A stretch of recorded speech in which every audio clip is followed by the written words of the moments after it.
Watch this moment closely. Your child reaches out, touches a pen, taps the table, interrupts your sentence, and before you even say anything, they've already moved on to something else. From the outside, it looks like misbehavior, but something else is actually happening inside their mind in that moment. And once you understand it, your child's behavior starts making complete sense. In today's episode, we are talking about impulsivity. Why some children act faster than they think, why waiting feels impossible for them, and what you can do at home to help them slow down, listen better, and feel more in control of their action. Welcome to Beyond Words with Indu.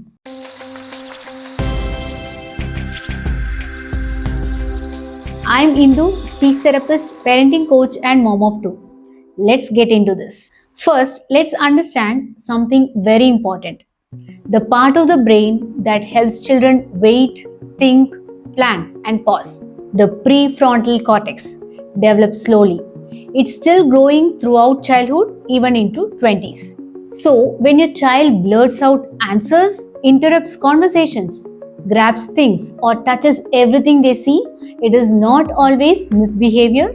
Most of the time, their brain is still learning how to pause before acting. Some children are naturally more active.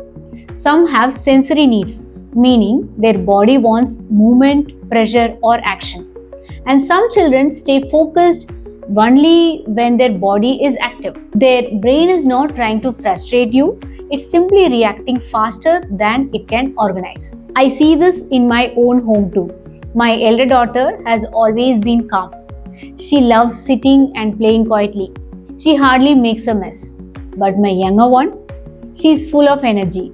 She loves movement, textures, pouring, mixing, jumping, and anything sensory makes her happy.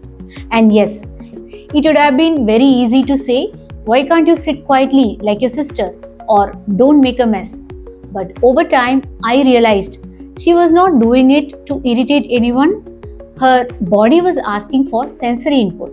So instead of stopping her, I gave that energy a structure. I set up a small area for sensory play.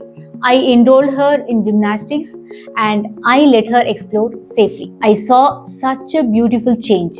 Her body became calmer, her attention improved, and she felt more regulated. Structure doesn't stop their energy, it guides their energy. At Enliven Therapy Center, we see this all the time. One little boy couldn't sit for even 2 minutes. He would start an activity and immediately run to something else. But our occupational therapists began with sensory activities, simple movements that help a child feel grounded and ready to focus. Things like climbing, which has a deep pressure, helps in calming. Then swinging, which helps in body awareness. Jumping on a trampoline, it has a safe energy release if done properly. Then pushing or pulling cushions, like heavy work, it helps in regulating. And crawling through tunnels, coordination plus touch input it gives. Once his body got the right kind of sensory input, everything changed. He sat longer, followed instructions, and even enjoyed tabletop tasks. In speech and behavior therapy, we also use fun games that secretly teach self-control. Games like freeze go, move on go, freeze like a statue on freeze. This teaches listening and stopping the body quickly. Then Simon says, follow only if Simon says. This builds waiting and careful listening. Then red light, green light. Green means move, red means stop instantly. Great for impulse control. These games look simple, but they strengthen the same brain pathways needed for attention, schoolwork, and emotion control. Now, let's see why routines matter. When impulsivity or attention is a struggle, routine becomes a powerful tool. Routine simply means your brain doesn't have to guess what comes next. Children without structure are always guessing, and that drains their mental energy.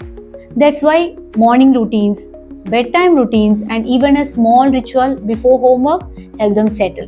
Now let's see as parents what you're not supposed to do. At home, these three simple things make impulsivity worse, like scolding, saying you never listen, comparing, look at your sister, over controlling. Don't move, don't touch. When we try to suppress their natural energy, it comes out as restlessness, arguing, or avoiding tasks. So, what helps? Play control building games like I told you, freeze go, Simon says, red light, green light. Then, break tasks into simple steps. Instead of clean your room, say pick up the toys first, then books. Use timers. 3 minutes focus, small task, repeat. This builds patience slowly. Then praise waiting. When they wait even 10 seconds, I love how you waited. Then check the patterns. Tired or hungry children cannot focus. Their brain doesn't have the fuel. A parent once told me, my son couldn't sit for homework, he keeps getting up. But he came straight from school and sat for homework.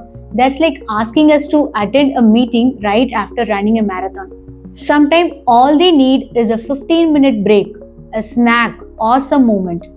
Small adjustment can reduce 80% of the struggle. Not every restless child has ADHD. Impulsivity doesn't always mean a disorder. It often means they need movement, they need structure, they need predictability, they need emotional safety.